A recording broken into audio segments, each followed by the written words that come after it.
Di tengah hiruk-pikuk kota Bogor yang sejuk dan asri, berdiri megah sebuah rumah ibadah yang menjadi ikon religius sekaligus sejarah kota ini.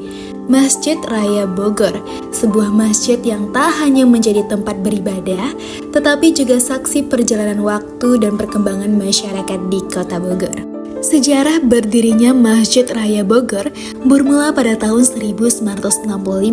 Wali Kota Madya Bogor yang baru terpilih saat itu ialah Letkol Haji Ahmad Syam, mempunyai gagasan untuk membangun masjid termegah di Bogor, serta lengkap dengan gedung Islamic Center dan lembaga pendidikan Islam dari TK sampai perguruan tinggi. Masjid ini mulai dibangun pada tahun 1970-an atas inisiatif pemerintahan daerah dan masyarakat setempat. Pembangunan masjid dilakukan secara bertahap dengan mengutamakan konsep arsitektur yang mencerminkan kearifan lokal serta nilai-nilai Islam. Dengan dukungan berbagai pihak, termasuk ulama dan tokoh masyarakat, masjid ini akhirnya diresmikan pada tahun 1979. Namun, pembangunan tersebut yang tercapai hanya bangunan masjid. Unsur sejarah, kita tidak akan menghilangkan kultur sejarah yang ada di Kota Bogor, dan mudah-mudahan masjid yang besar ini yaitu menjadikan masjid sentral selain untuk kepentingan Kota Bogor ataupun yang lainnya. Yang kita tahu Masjid Raya Bogor ini dibangun oleh orang yang beragama non-muslim. Ya, non-muslim yang cetus gagasan ini, yaitu arsitekturnya itu yang bernama M.X. Silaban. Seiring perkembangan, tepatnya pada masa wali kota, Bapak Dr. Handus Haji Edi Gunardi, harapan untuk membangun Islamic Center akhirnya dapat diwujudkan. Pembangunan gedung yang rencana awalnya merupakan bagian dari Masjid Raya Bogor mulai dibangun pada Oktober tahun 1999 dengan nama Pusat Pengembangan Islam Bogor (PPIB) yang tujuannya untuk kegiatan-kegiatan dakwah.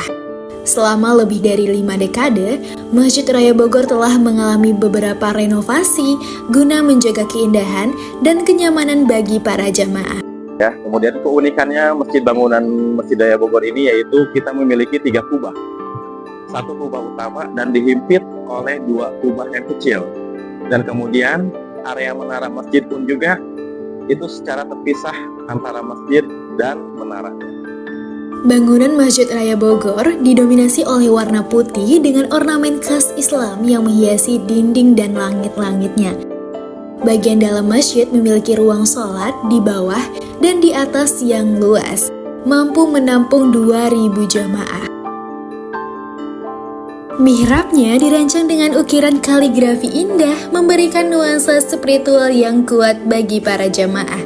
Selain itu, masjid ini juga memiliki area terbuka dengan view Gunung Salak dan taman yang asri menambah kenyamanan bagi para pengunjung.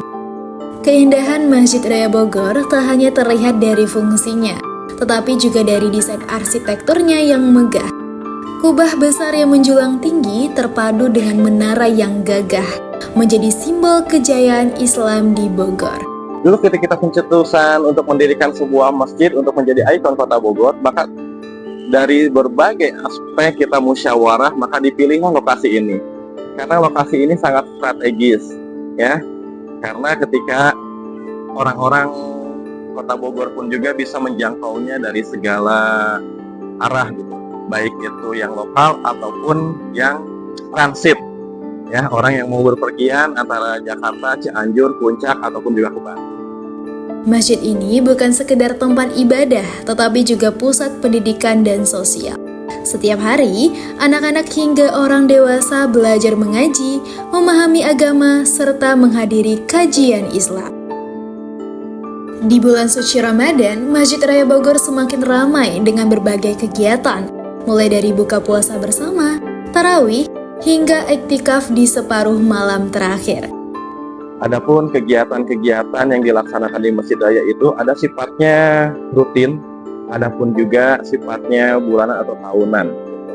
Yang rutin yang dilaksanakan di Masjid Raya Bogor ini, kalau untuk menghadapi agenda kegiatan Ramadan, kita setiap hari akan melaksanakan buka puasa bersama, dan kemudian di kajian-kajian yang lainnya pun juga, di antaranya ada yang dilaksanakan setiap hari pagi, dari Senin sampai Kamis, yaitu di hari Senin ada kajian ibu-ibu, dan di hari Selasanya pun juga masih ada kajian ibu-ibu. Di hari Rabunya ada kajian tasawuf mungkin ya, bersama Buya Yahya yang dari Cirebon. Kemudian di hari Kamisnya ada kajian Ustaz Muslimah berzikir ya, yang dilaksanakan setiap hari Kamis, dan kemudian Jumat pagi dan diisi oleh takzil menjelang berbuka puasa bersama, itu setiap hari. Kemudian nanti di 10 malam terakhir pun juga kita akan mengadakan itikaf. Masjid Raya Bogor menjadi simbol keislaman yang kuat di Kota Bogor. Lokasinya yang strategis membuatnya mudah diakses oleh masyarakat dari berbagai penjuru kota. Masjid Raya ini strategis sekali ya, di tengah kota, kemudian sudah pernah dibangun dengan desain yang juga cukup indah, dan fasilitas juga sudah cukup lengkap begitu. Dan karena wilayahnya strategis di tengah kota, memungkinkan orang dari berbagai daerah untuk bisa mudah aksesnya ke sini. Untuk acara di Masjid Raya Bogor, ada acara mingguan, bulanan, dan lainnya. Yang saya ikuti acara rutin mingguan yaitu tahsin. Masjid Raya Bogor mempunyai fasilitas perpustakaan, free charger, dan fasilitas digitalis seperti channel YouTube untuk kegiatan acara yang dilakukan di masjid, dan ada juga akun Instagramnya sebagai sarana informasi kegiatan. Hingga kini, Masjid Raya Bogor terus berkembang dan menjadi pusat kegiatan umat Islam di Kota Bogor. Keberadaannya tidak hanya menjadi saksi bisu perkembangan Islam di daerah ini, tetapi juga menjadi tempat yang mempererat tali persaudaraan antar umat Muslim. Download Tribun X sekarang, menghadirkan lokal menjadi Indonesia.